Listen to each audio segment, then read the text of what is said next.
The Wonderful Wizard of Oz by L. Frank Baum. Chapter 18. Away to the South. Dorothy wept bitterly at the passing of her hope to get home to Kansas again.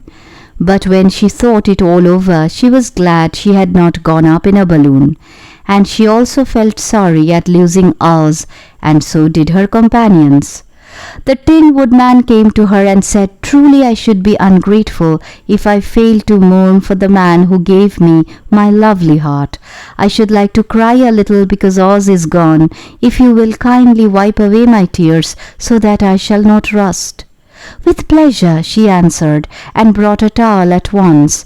Then the Tin Woodman wept for several minutes, and she watched the tears carefully and wiped them away with the towel. When he had finished, he thanked her kindly and oiled himself thoroughly with his jeweled oil can to guard against mishap.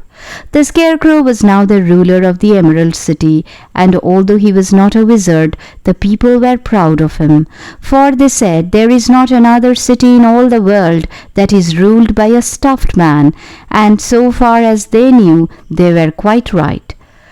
The morning after the balloon had gone up with Oz, the four travelers met in the throne room and talked matters over. The Scarecrow sat in the big throne, and the others stood respectfully before him.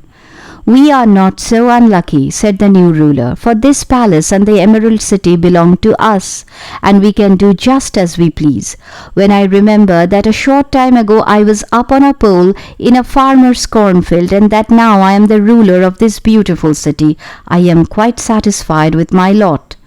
"I also," said the Tin Woodman, "am well pleased with my new heart, and really that was the only thing I wished in all the world.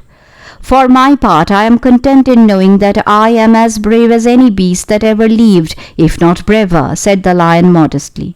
"If Dorothy would only be contented to live in the Emerald City," continued the Scarecrow, "we might all be happy together."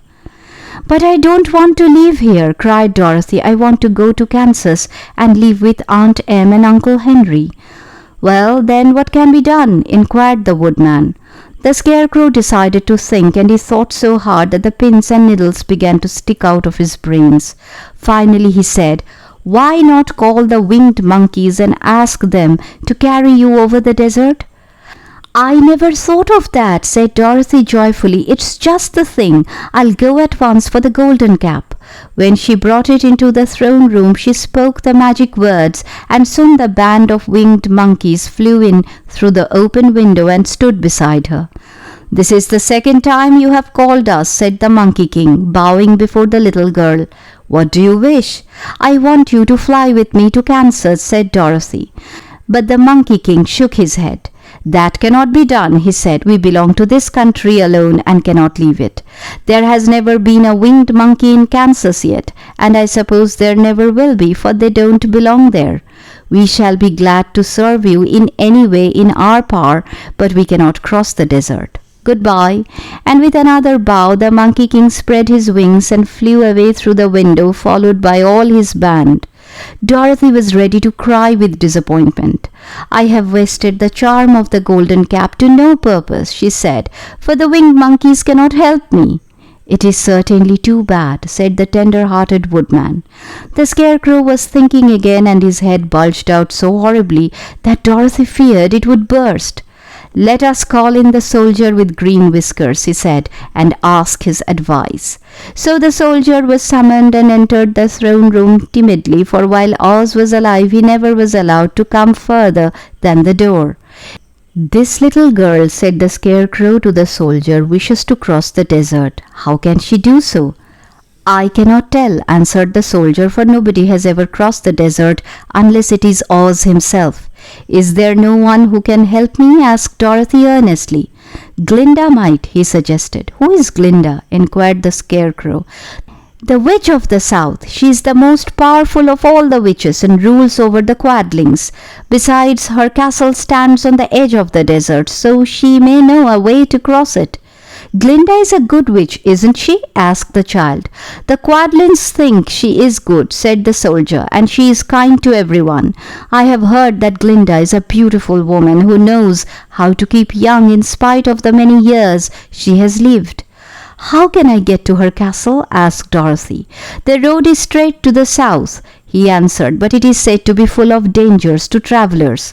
There are wild beasts in the woods, and a race of queer men who do not like strangers to cross their country.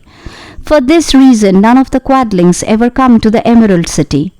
The soldier then left them, and the Scarecrow said, "It seems, in spite of dangers, that the best thing Dorothy can do is to travel to the land of the south and ask Glinda to help her. For of course, if Dorothy stays here, she will never get back to Kansas." "You must have been thinking again," remarked the Tin Woodman.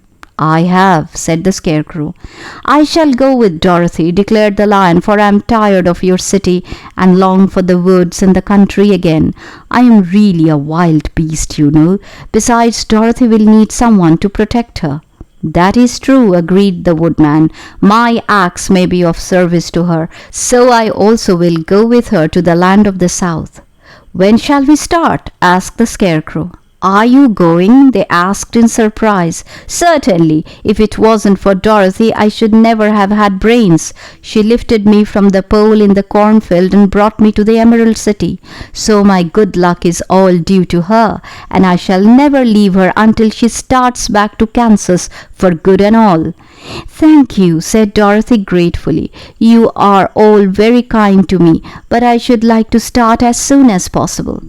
"We shall go tomorrow morning," returned the Scarecrow. "So now let us all get ready, for it will be a long journey."